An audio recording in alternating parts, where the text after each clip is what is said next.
Hi, my name's Nick Romaine. I'm a backhoe instructor at the John Deere Training Center. It's my privilege today to talk to you about the all-new John Deere L-Series backhoes, specifically the newly introduced model, the 310 SL HL. John Deere 310 SL through 410L backhoes come standard with a sealed switch module, which includes machine security, increased to 10 operator codes for the L-Series machines. Also incorporated into the L-Series SSM is the economy mode button, moved from the monitor into the SSM for easier activation and deactivation. This premium radio option has an auxiliary input, a USB charging port, a 12-volt charging port, and most importantly has Bluetooth capability.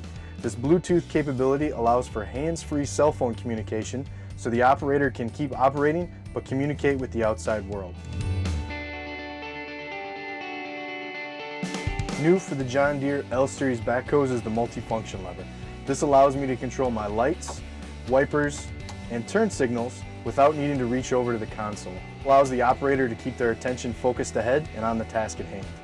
Also included on the SSM is the lift mode button to activate lift mode at the push of a button.